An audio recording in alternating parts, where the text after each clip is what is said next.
So here's what happens when a trustee to a trust is not doing their job.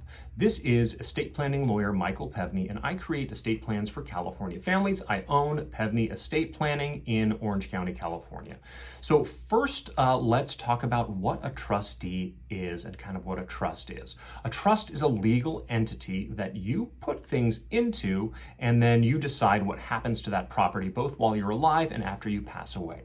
So for most of my clients, I set up a specific type of trust called a revocable living trust. I recommend that for most people that are homeowners in California or maybe have kids under the age of 25 or 30. Many of my clients are in both of those situations. And so when you initially set up this trust, you, as the grantor, the person that sets up this trust, are also the initial trustee, meaning you have complete control over everything in the trust.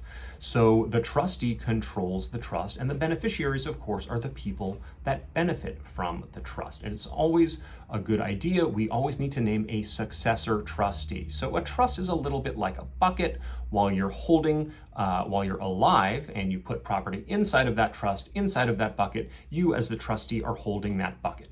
So when you pass away and die, you hand that bucket off to somebody else. They grab the bucket, okay? And they are now the successor trustee, meaning they have control of the trust. But that doesn't mean that they get to do anything that they want with it.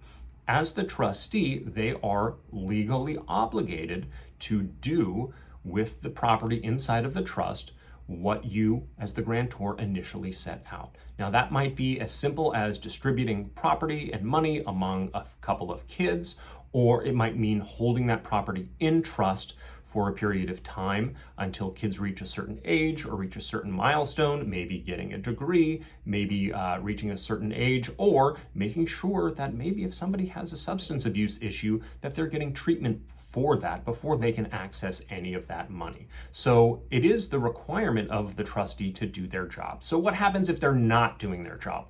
Well, first, a trustee can say no. They don't actually have to do this if they don't want to. You can't force somebody to do a job that they don't want to do.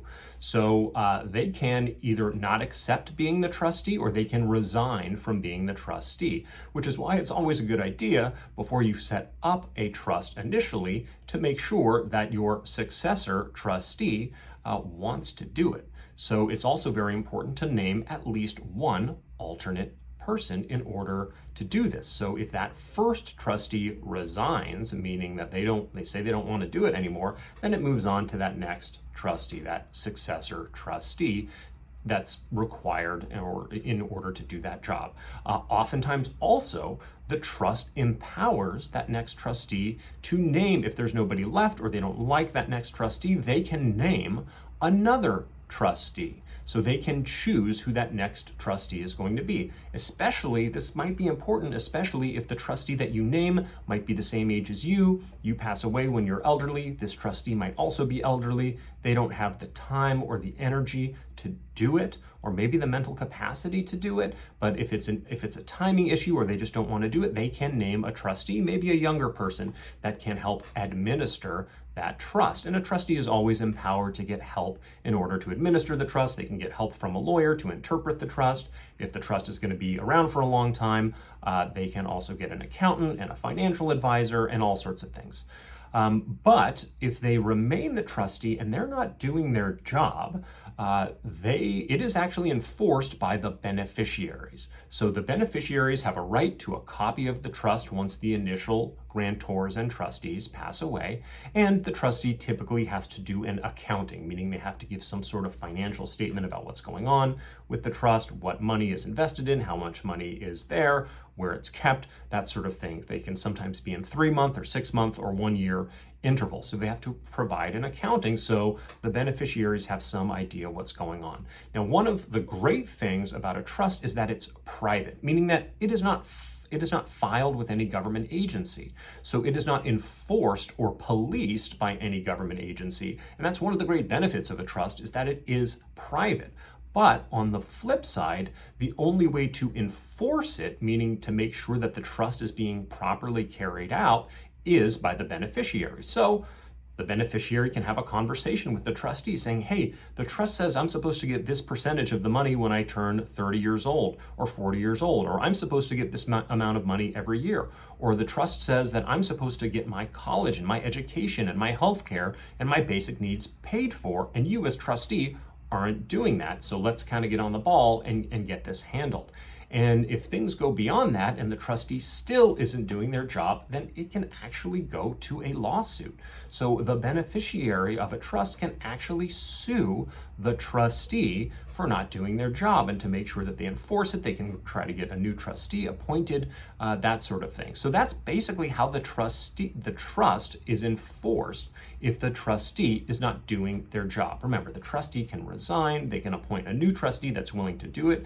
And by the way, a trustee can get paid. They can get paid a reasonable rate or a reasonable payment for doing their job. They don't have to do it for free. And this is all bringing me to sort of my final point. Make sure that you pick a trustee that you can trust, right? We call it a trust for a reason. We're saying, I am trusting you with this money and with this property to hand it out to the people that I want it to go to in the way I want it to go to them. So sometimes that might mean a close relative, sometimes that might mean a close friend, but it's got to be somebody that we trust. They need to be responsible. They don't need to be a financial genius, because they can get help from a financial planner or a lawyer or an accountant or something like that. So it is essential, it's very important that we appoint somebody that we trust. Now, if there is nobody out there that we trust, there are people that do this as their job. They are professional trustees.